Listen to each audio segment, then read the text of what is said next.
Vamos fazer quer dizer, já começamos, né? Vou tentar de novo, explicando um nível um pouco mais simples, com um parâmetro só. Vamos falar do bom e velho dadinho, tá bom? Vamos pensar assim. Pensando no dadinho. E ele tem uma cara azul, certo? A probabilidade é 1/6, tá bom? A probabilidade de dar isso aqui é 1/6. É um número, você sabe disso. E aí você faz jogadas do dadinho e tenta estimar. Como é que a gente faz isso tradicionalmente? Você vai lá e joga o seu dado.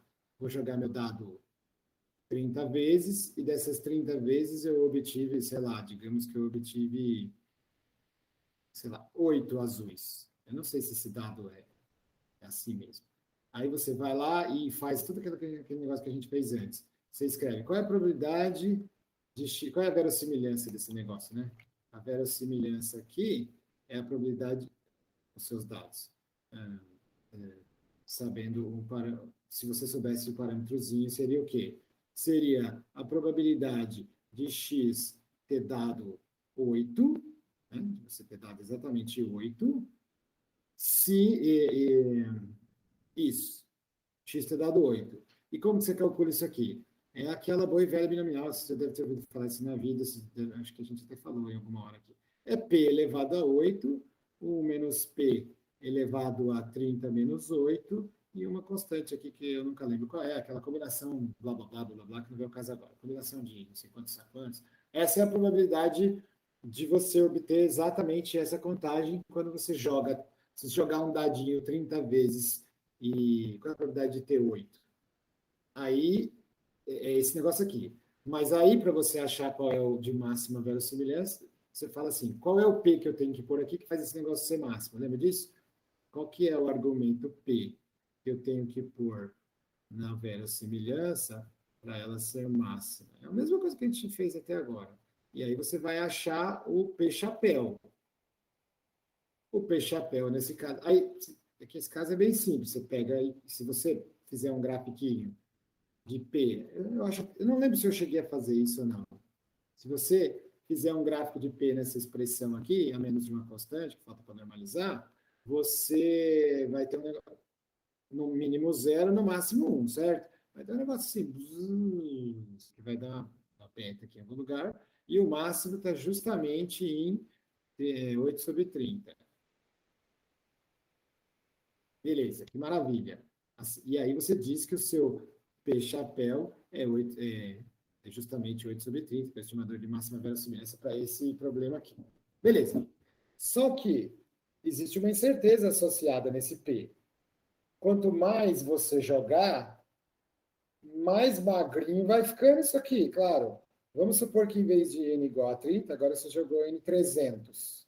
E aí, em vez de 8, vai sair 80. O P-chapéu que maximiza essa verossimilhança é exatamente o mesmo, mas dessa vez a funçãozinha em função de P, ela é essa constante C, P elevado a 80, 1 menos P elevado a 300 menos 80. Não é igual a essa. O que acarreta isso na prática? Um grafiquinho mais magrinho.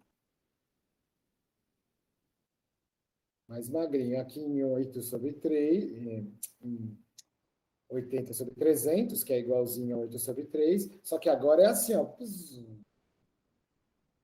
Porque você aumentou a amostra e você tem mais certeza que P é 80/300. Certo? Faz sentido isso? Sim ou não? Faz. Sim, em vez de eu fazer isso, eu fizesse, em vez de 300, fizesse 3.000, aí, em vez de 80 desse 800, ia ficar uma constantezinha, não é a mesma constante toda vez, tá? Aqui é a constante 1, essa é a constante 2. A constante não vem ao caso agora, a constante 3 só muda a escala do negócio. Só que agora ia ser P elevado a 800, 1 menos P elevado a 3.000 menos 800. Começa a ficar cada vez mais magrinho, à medida que você aumenta a sua amostra. Isso é supondo que P é fixo. P existe fixamente lá em algum. Tem algum P no seu dadinho. Aqui é P só se for um cubo, né? Só se for cubo. Se for cubo. gente não sabe se o nosso dado é assim. Ou se em vez de jogar um dado, você tem, sei lá, 30 pacientes e 8 deles apresentaram alguma coisa.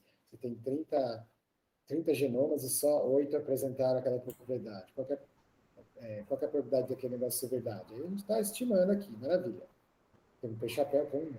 E aí, quanto mais genomas, quanto mais pacientes, quanto mais sei lá o que você está fazendo, você conseguir, melhor vai ficando essa estimativa de P, porque vai ficando mais magrinho, porque você vai resolvendo a questão da amostragem com mais dados.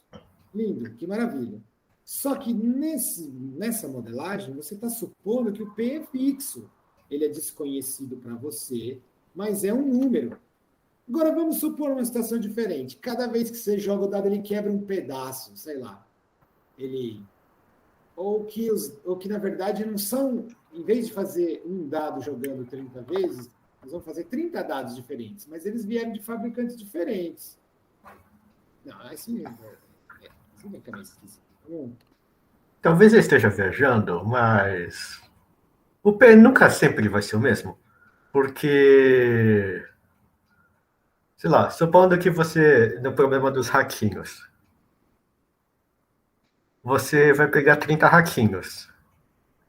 Então, sei lá, o P, supondo que é o número, a quantidade de uma proteína que o raquinho tem.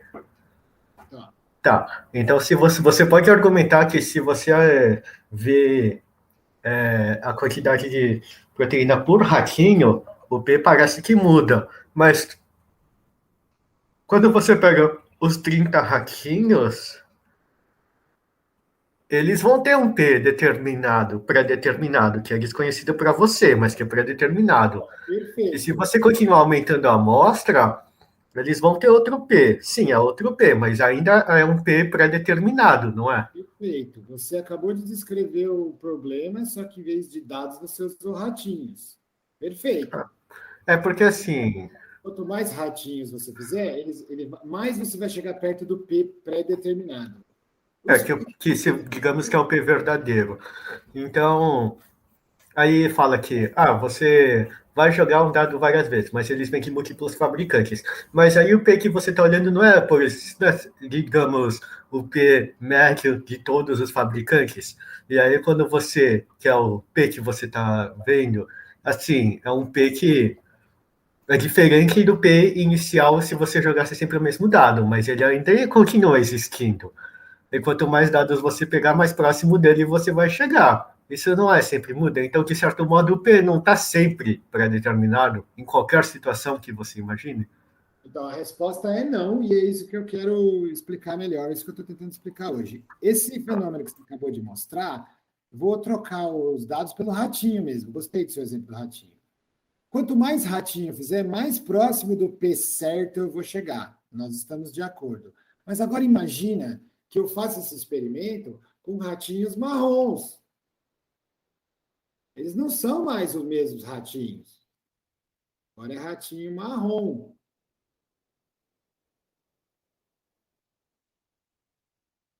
Pronto. Se eu fizesse de novo esse experimento com os ratinhos marrons, o P, infinitamente, não ia chegar no mesmo P do outro, é do P linha, é o P marrom. Agora eu faço esse mesmo experimento com ratinhos, sei lá, que cor mais que existe de ratinho? Ratinho. Pronto, ratinho rosa. Vamos fazer com o ratinho rosa. Aí você faz com os experimentos com o ratinho rosa. Se você fizesse infinitos experimentos com o ratinho rosa, eles chegariam num P duas linhas. E não precisa ser o mesmo P desse. É isso que eu estou tentando explicar. Que nesse experimento que eu acabei de fazer aqui com ratinhos acumulados, eu assumi que existia um P verdadeiro só e que o meu problema de chegar no número era só uma questão de número. Que se eu tivesse dinheiro e falta de ética suficiente para fazer 1 bilhão de ratinhos, eu chegaria no P perfeito. É isso que esse experimento está supondo. Mas e se eu te disser que não existe o P, e sim uma distribuição de P? E tem o P, tem o P', P. O P dos ratos não é o mesmo P dos ratos brancos. É porque isso é uma função da variação que você está observando entre as amostragens. Não no sentido das amostragens erro amostral, mas no sentido de que o ratinho marrom é marrom e o rosa é rosa. Então, no primeiro Mas aí exemplo... você. Mas isso daí não seria um problema de amostragem, porque aí você está determinando que você não está mais fazendo nos ratos brancos, você quer coletar o P dos ratos marrons. E se você misturar todos, você vai chegar no terceiro P, que é o P do rato de todas as cores. Então, isso você não deveria ter inserido logo no começo. Qual o P que eu quero chegar? Eu quero chegar no P dos ratos multicoloridos, eu quero chegar no P global de todos os ratos que existem, o P médio de todos os ratos que existem, ou eu quero chegar só no P marrom? Você acabou de falar a palavra mágica, o P médio de todos os ratos que existem. Mas se eu não quero, e se o P médio de todos os ratos que existem não é informativo para mim? E se o que eu quero, na verdade, é a distribuição dos P's dos ratos do universo? E não só dos ratos rosa. Eu não quero um P para todas as cores. Eu quero saber como o P se distribui. Tá. Sacou? Tá, então, faz sentido. Então, quando a gente faz esse tipo de... Tá bom, acho que o Gaussiano, eu acho que eu abusei do pré-requisito de vocês, perdão. Eu devia ter começado com esse aqui. Um parâmetro só, ratinhos e cubinhos. Perdão, minha gente, mas a gente volta lá. Agora nós estamos on track aqui. Agora estamos todo mundo na mesma página, eu imagino. Nesse caso aqui, ó, que a gente estava fazendo, do dadinho, do dado, a incerteza no meu número tinha a ver com o tamanho da minha amostra. E eu achava que se eu fizesse uma amostra infinita, eu ficasse para sempre fazendo, alguma hora eu chegaria no meu P perfeito. Beleza, esse é um jeito de pensar o experimento.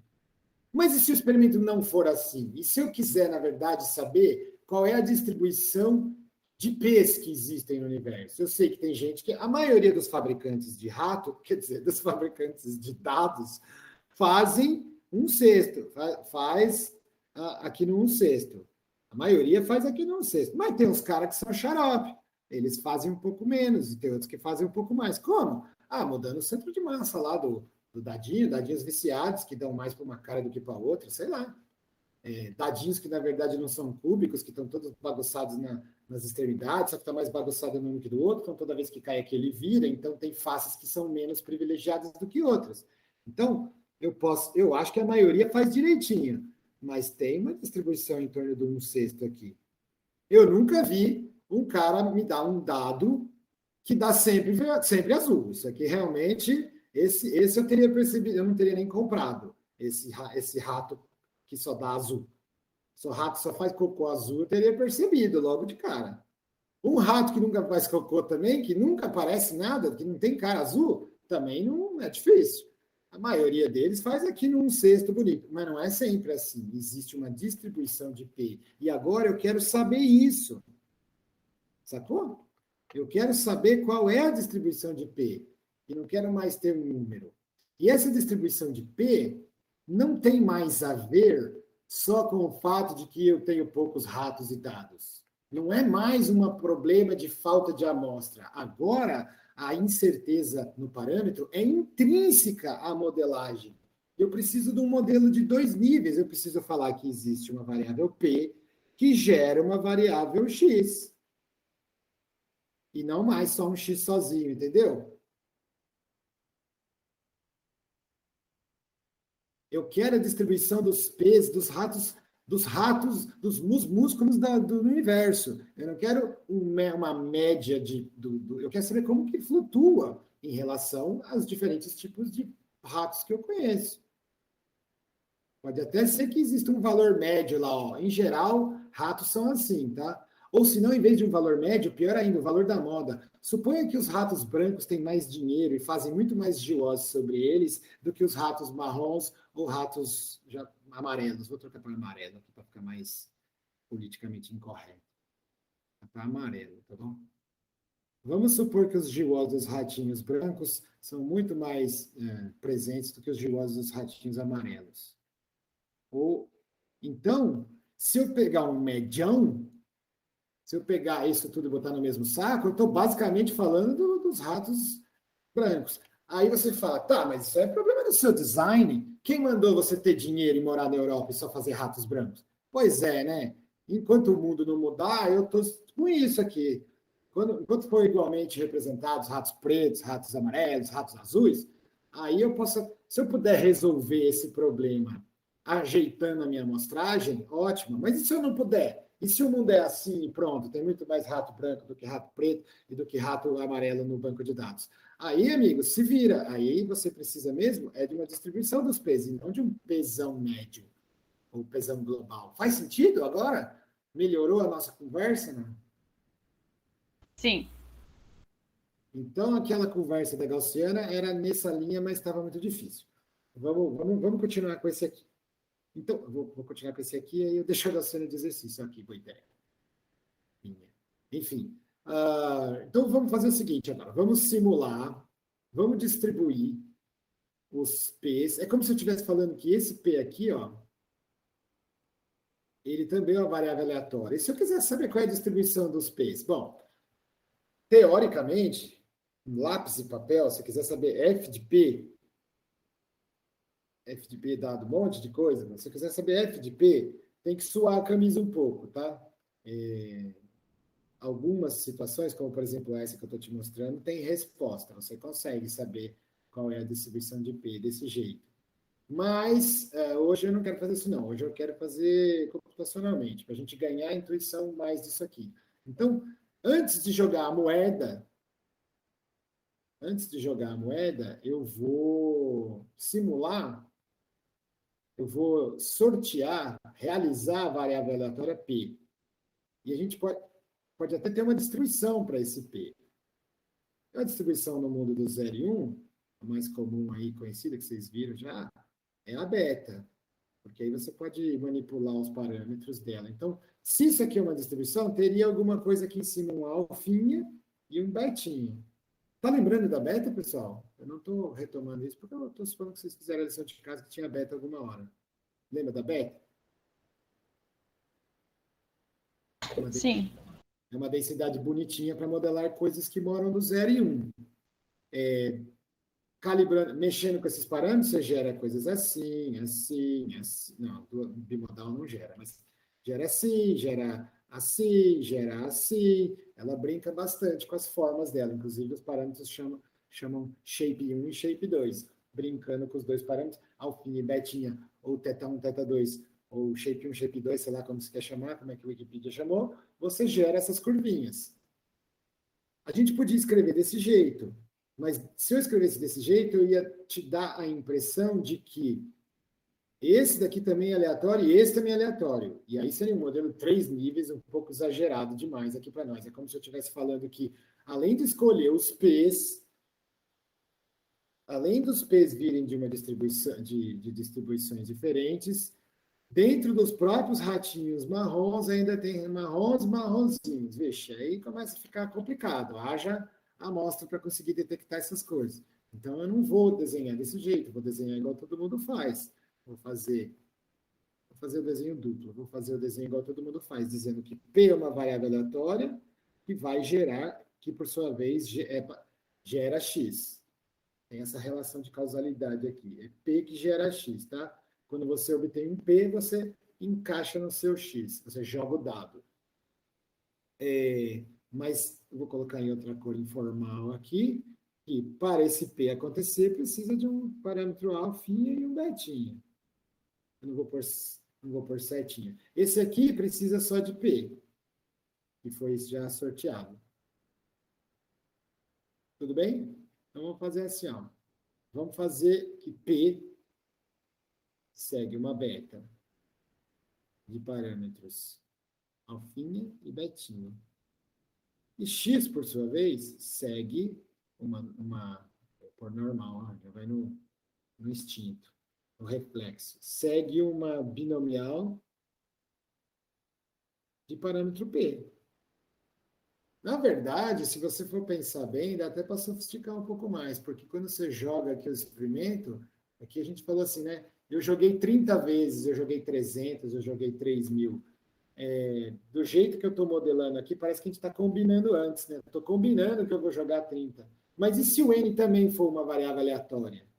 Se o número de vezes que eu vou jogar o dado depende de quantos o dado aguenta? E se depois de jogar 3, se tiver uma bombinha relógio, se tiver um time, um tic-tac dentro do dado, que depois de jogar 3 vezes ele derrete, ele explode, não pode mais. E cada dado, olha que situação artificial, mais nada a ver. Imagina um dado que tem uma bomba relógio dentro e você não sabe quando que ele vai explodir. Mas depois de jogar 5 vezes, ele explode. O outro, depois de jogar 3, ele explode. Então, o próprio N seria uma variável aleatória. O número de vezes que você consegue jogar também seria uma variável aleatória. Aí teria que pôr isso aqui também. Nossa Senhora, mas acho que aí já eu teria que pôr aqui. Mas acho que não precisamos desse nível de complexidade. Talvez você tivesse um problema que você precisasse, sim. Você tem coberturas diferentes no seu sequenciamento, aí você precisa normalizar, mas aquele sequenciamento parou por quê? Porque a gente combinou que ele pararia em 50 mil reads, ou acabou a energia? Acabou o dinheiro de sequenciar, ou deu, sei lá, teve contaminação aleatória, teve uma mistura, sei lá, muita coisa pode acontecer. Mas aqui vamos deixar assim mesmo, vamos combinar que N é um número e ele não tem certeza nenhuma. A gente põe o que a gente quiser e fica certinho. Tá bom? Eu ficaria desse jeito aqui, ó. Um modelo hierárquico duplo, duas variáveis e 3 parâmetrozinhos. Quer dizer, 2 parâmetros. Às vezes tem gente que chama isso de hiperparâmetros. Hyper. Tem gente não, muita gente chama de hiperparâmetros. Porque é o parâmetro do parâmetro. Olha, é um hiperparâmetro. Podia chamar superparâmetro, mega parâmetro, mas é o hiperparâmetro. É o parâmetro do parâmetro. Sacou? Faz sentido, minha gente? Sim. Maravilha. Então vamos lá. Vamos simular isso aí. Vou fazer o seguinte, vou esperar. Vocês estão com seus computadores aí? Vocês podem fazer agora? Ou está ouvindo no celular na praia? Dá para fazer aqui. Então vai, vamos fazer aí. Eu vou falando o que você tem que fazer, você vai fazendo. Vamos lá. Escolhe Alfinha e Betinha. Alfinha 1, Betinha 1. Escolhe de forma que dá daquele jeito nu, assim. Vai ficar bem esquisito. Não, isso é muito esquisito. Não, não faz isso. Faz assim mesmo. Bem gordinho. E um cesto. Faz com que a moda seja um cesto. A moda não, a média. A média é mais fácil. Quem fez a lição de casa de hoje para ontem sabe reparametrizar, do outro dia para hoje, sabe reparametrizar uma beta em termos de sigma, desculpa, em termos de alfinha e betinha. Mas não precisa fazer chique, não. Chuta aí até dar 1,5. A gente até dá 1/6. A gente sabe que a média é alfinha. Não, a média ou a moda? Acho que a moda é mais fácil, vai ficar assim, né? A moda é alfinha dividido por alfinha mais betinha. Por isso que isso daqui dá sempre igual, ó. 800 dividido por 800 mais 300 menos 800, que é o alfa e o beta, né? Isso aqui dá exatamente a mesma coisa que 30... 800 não. Dá a mesma coisa que 8 sobre 30... Não. 8 sobre 8 mais 30 menos 8. Dá a mesma coisa. Então, é por isso que eu falei que esse experimento aqui, quando você vai aumentar o experimento sem certeza nenhuma no parâmetro, quando você vai aumentando o número de amostras, ele vai ficando cada vez mais magrinho, mas o topo aqui é o mesmo. Eu já sabia disso, porque eu já sabia que isso aqui dá uma beta, blá, blá, blá.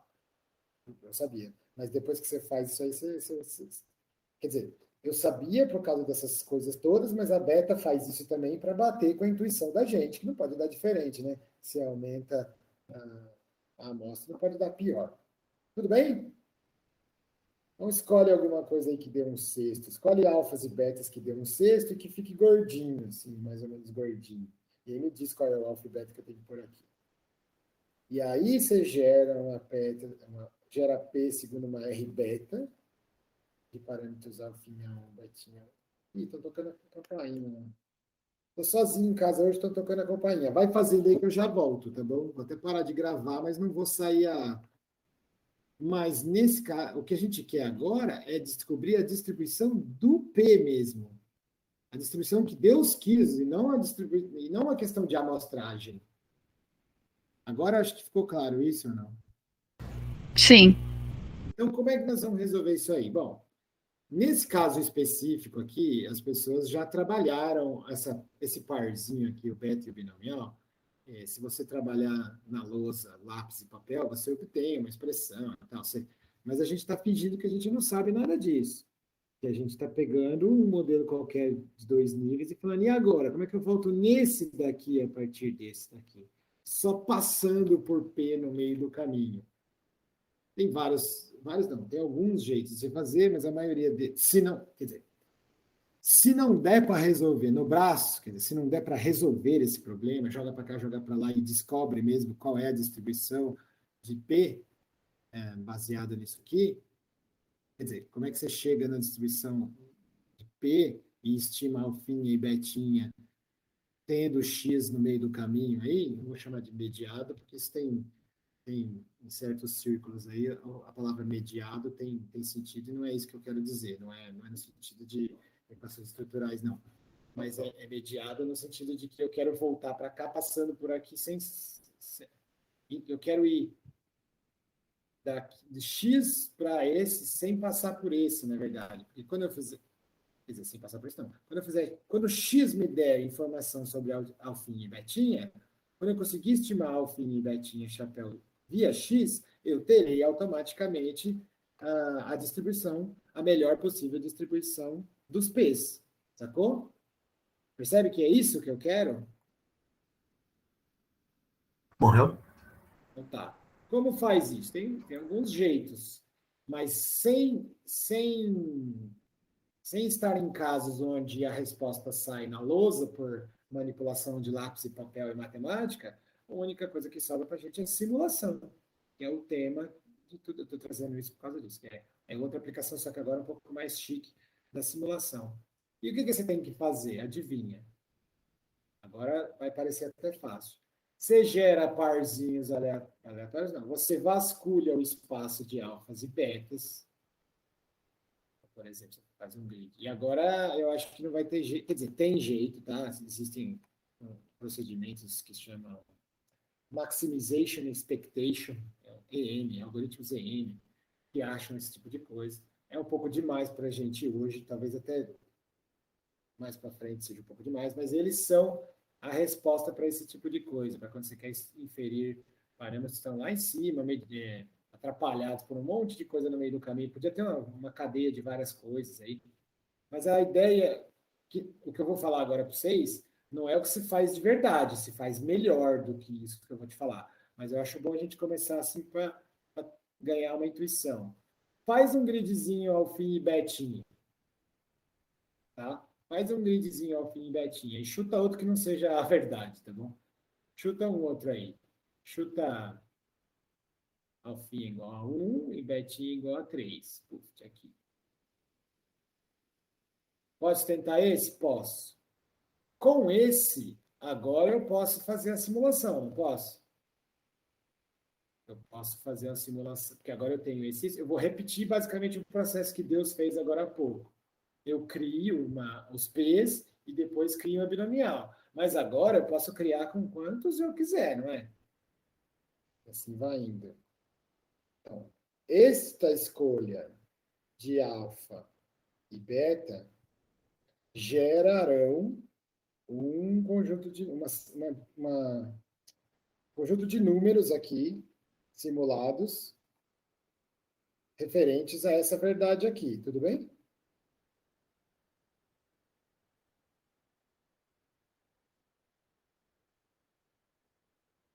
Tudo bem. Aí eu podia fazer outro. Agora, sei lá, vou fazer longe agora. Esse também estava longe. 2 e 6, vou botar aqui no 7 e 7. Sei lá, vamos supor que eu botar. Tem um grid, né? Tô fazendo pontinhos. Puf, vou fazer esse aqui agora.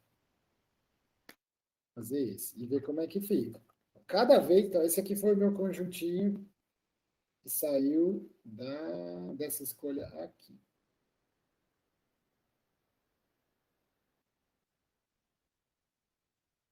Também fazendo sempre 30, n igual a 30 jogadas, igual ao que Deus fez aqui.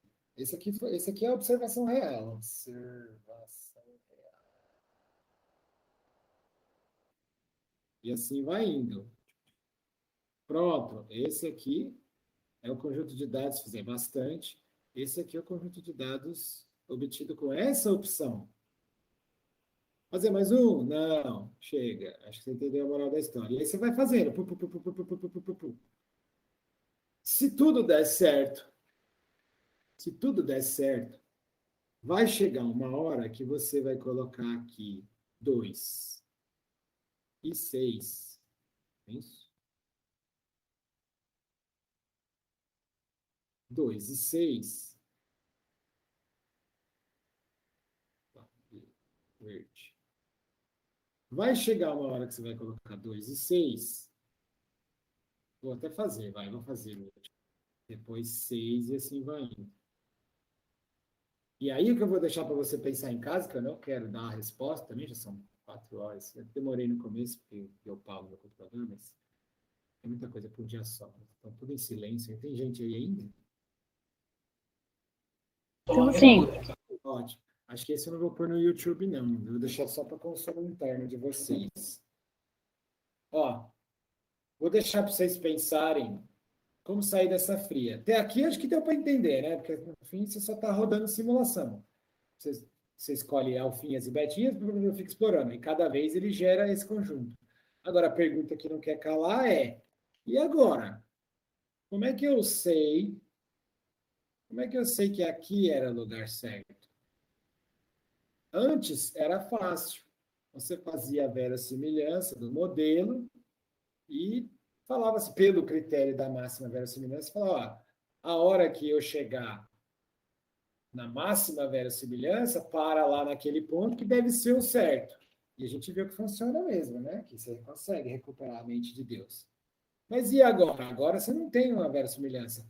Em cada pontinho desse espaço hiperparamétrico, você gerou um conjunto de dados. Puf, puf, puf. Agora eu quero que você pense, como é que faz para você saber que esse é o campeão? Vou deixar vocês pensarem, tá bom? E demonstrar, né? Só pensar e demonstrar, só pensar e falar, não. Eu quero que você pense. Deu para entender o desafio? Deu. Mas, enfim, eu só estou falando isso para vocês saberem que não é desse jeito que nós estamos fazendo que se faz, tá bom? Para valer. Porque ele é meio primitivo, tá?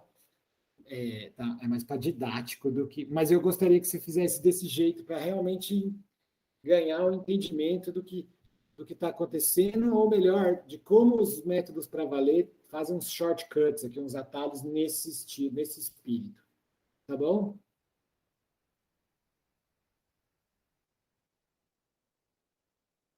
Tá bom? Tá bom. Tá bom. Só para recapitular e encerrar, então. Era uma vez um monte... Eu gostei desse dos ratinhos. Era uma vez um monte de ratinhos. Ó, nesse exemplo nosso, todo mundo tem tamanho 30, é tudo igual, é tudo maravilhoso, mas pode começar a ficar complicado, pode ter mais ratinhos de uma população do que da outra, e você querer misturar. Então, os pesos não podem ser considerados igualmente, porque tem mais desse do que desse, blá, blá, blá, blá, blá, blá. Mas vamos começar simples. Simples não, relativamente simples. Então, você tinha um modelo simples de jogar dado. Todo mundo entende, já deve ter visto, inclusive até aqui alguma hora, porque eu me lembro de ter falado isso. Talvez eu esteja confundindo vocês com os outros alunos. Mas esse aqui é um clássico dos clássicos. Todo mundo fala sempre de jogar moedas para cima, jogar ratinhos para cima, jogar doentes para cima e ver se cai com a barriga azul para cima. Maravilha. É fácil de fazer no esquema tradicional. Quanto mais você amostra, menos incerteza você tem sobre o P. Exatamente na linha do que vocês discutiram também. Amostrou bastante, o P vai ficar cada vez mais conhecido. Aí eu quis desafiar essa sua noção e falar, mas espera aí, quem foi que falou que eu quero um número só para P? Eu quero a distribuição do P. E leve em conta a incerteza associada em todos os seja uma coisa biológica mesmo. Ah, é? É. E para isso, essa distribuição dos P's tem que ser modelada de alguma forma. Nesse exemplo específico que a gente está falando, P é uma variável que vai de 0 a 1, então a escolha natural, não é a única, mas a escolha natural para modelar esse treco é uma beta. Beta, por sua vez, tem 2 parâmetros. Então, no fundo, o que eu quero é vir daqui até aqui. Eu quero descobrir qual é o melhor alfa e beta que se encaixa com as minhas observações de X, que não tem nada a ver com alfa e beta. Tem sim, indiretamente tem. Tá bom?